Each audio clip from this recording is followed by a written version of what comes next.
Stand by. Hang on. Oh shit. Here we go. Well, we're clear down here at exit 23, which is Bull's Gap off of Interstate 81. Anyway, we're clear down in Greene County from the house, waiting on a blasted red light to change. But anyway, I've been trying to pick this camera up to start this video ever since I left the house, and it just hasn't worked out so well for me. As you can see, the truck stop and crap's over there, the little truck stop. Big one's at Bayleton. But anyway, I wish this red light would change. But anyway, I found a little something listed in one of the Facebook forums, one of the gun forums. I found a Smith & Wesson Model 581, which is .357 Magnum 4-inch under-lug barrel service revolver. It was a law enforcement gun. It was a police gun. It's what the law used to carry years ago. But anyway, it's in real nice shape. It's got the Smith & Wesson police holster with it and all that good happy crap. But anyway, I got a real good deal. This boy's hurting for money, so I got a real good deal on this gun. So I'm gonna buy it and I'm gonna use it for a little target plinker, I think. Shoot 38 specials in it. But anyway, I'm gonna give y'all a little advice on buying a gun off somebody you don't know. All you gotta do when you buy this gun, the first thing you gotta do is, first thing you do is pull in this parking lot so you can meet this guy.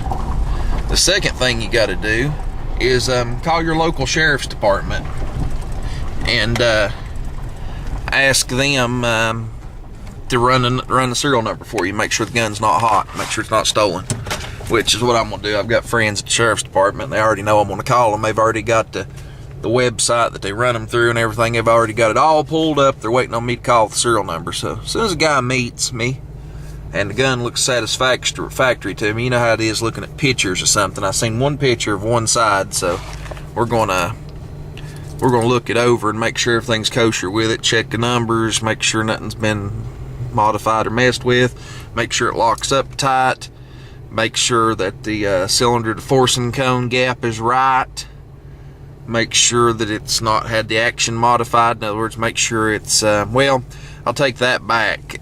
Some of these police revolvers were factory modified and aftermarket modified to be dual action only or double action only, whatever you want to call it. Basically, you can't cock it. They didn't want the cops to be able to cock it because it could potentially cause someone to die that shouldn't. You know, it's like one of those things, you get a cop in the heat of the moment, he'll cock that gun. It's everybody's reaction to cock a gun. You cock that gun, you got a what they call a hair trigger, real light pull, pound pull, whatever, real light trigger. And if you ever notice on a revolver and you cock it, the trigger goes back 3/4 of the way. So it just takes up all the slack out of the trigger, basically, for ones of you that don't know. And basically, if you touch that trigger crossways, the gun will fire. And you know, you don't want that to happen. So they've modified them to be double action only, which means you pull the trigger and it cocks the hammer and then fires it all in one motion.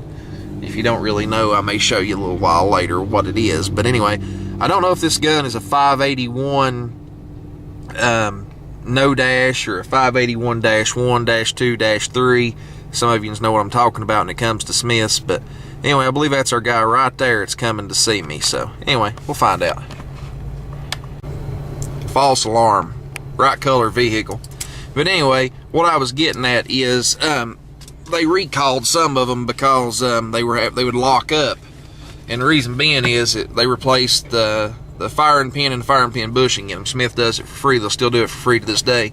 And that was the no dash -1-2, I think. Don't hold me to that. Anyway, I know the 581s had problems with that, and it was because of real soft primers that caused the problem. And a lot of practice wad cutter, factory cheap wad cutter ammo, you know, with you know, they didn't use the most quality of primers and stuff, and the primers were real soft. It caused a lot of the trouble because they actually let the firing pin penetrate down further into the primer. Anyway, unless you really know what I'm talking about, I'm speaking Greek, so I'll just shut up now. But anyway, if it is one of those, you know, it needs to be sent back to Smith to have the factory modification done to it, which they'll pay for. They'll pay shipping both ways.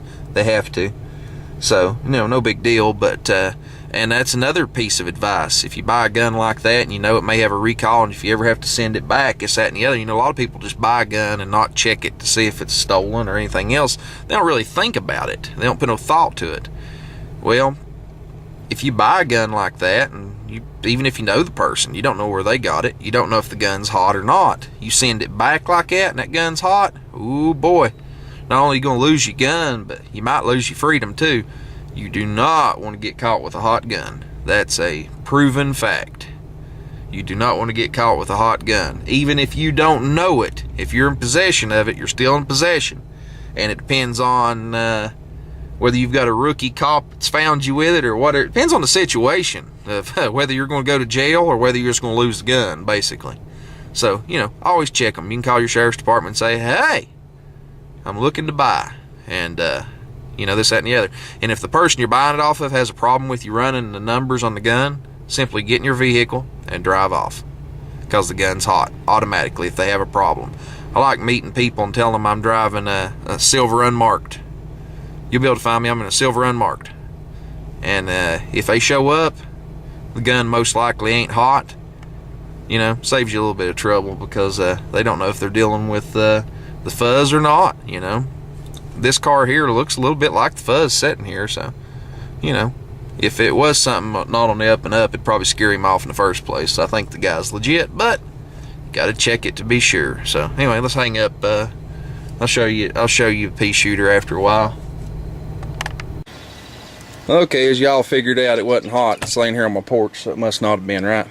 Well, anyway, got the actual Smith & Wesson duty holster for it.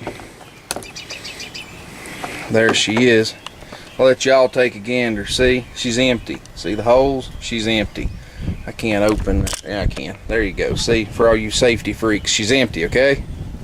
It's empty. Don't stick it in your mouth and suck on it, but it's empty. Well, anyway, I'll show you a few things about a revolver that you need to know if you're going to buy one. First things you need to look at are obvious crap. Look at the back strap. Make sure it's even space. The cylinder, you can see light through. There you go. See light through there? Make sure it's even. You're looking up here at the front for your forcing cone. You want about the thickness of a sheet of paper or 2 sheets of paper. That'll range. It's good enough. Make sure it ain't nothing crazy and it ain't loose. Make sure the cylinder locks up good and tight. Then you want to make sure that the gun hasn't been modified. Now, this particular gun could have been modified because of what it is. First thing you want to do is you want to pull it. I'm not dry firing it. I'm barely pulling the trigger, but you see what I'm saying? Make sure it's still dual action and make sure it's still single action. Make sure it works. Look at your firing pin. It's an older Smith. The iron firing pin's on the hammer. Look at your firing pin. Open her up. Look at your firing pin bushing. Look at your cylinder lock, etc., etc. And then I can't show you, but look down the barrel. Yeah, I'm not pointing it at myself, but anyway, you get the point. Look down the barrel, look at the bore. But that's what you need to check on a revolver. Another thing, that is not the correct way to shut a revolver. Correct way to shut a revolver is to push it shut and then make sure your cylinder's indexed. Don't play the old whack it and jack it, because the only thing you're doing is you're putting wear on the stop and you're putting wear on this. And a lot of people don't know this. The only thing that keeps your cylinder from coming out of the gun is this little bump right here. That's what keeps your cylinder from coming out. Your cylinder's not attached to the crane. The crane being, let me lay this gun down. The crane being this piece right here, this heavy piece right here is the crane. This is part of the cylinder, connected to the cylinder and the cylinder. You can see it move. It's 2 pieces, see? Well, anyway, to get that cylinder out, to take the crane out, you open it up and you pull it straight forward to remove it. But first, you remove that one lone screw right there and it'll pull right out. But anyway, I've showed you enough. I guess the next thing we'll do is I'll let y'all shoot it and see how you think it shoots. Yeah, what do you think? Y'all want to shoot it? Yeah, sure you do. Well, y'all want to load your gun? Sure you do. But you ain't never seen a revolver loaded this way, have you? One at a time.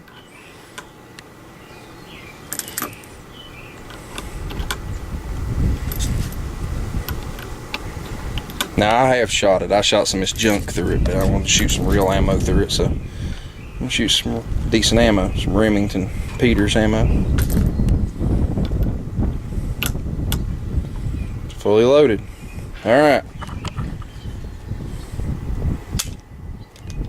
It's locked up.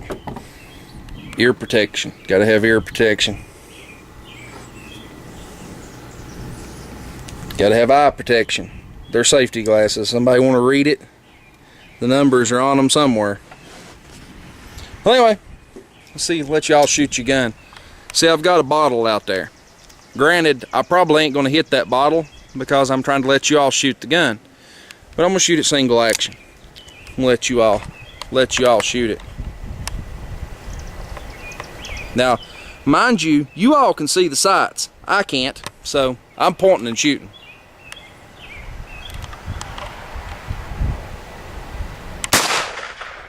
I missed. You all missed. Dangins.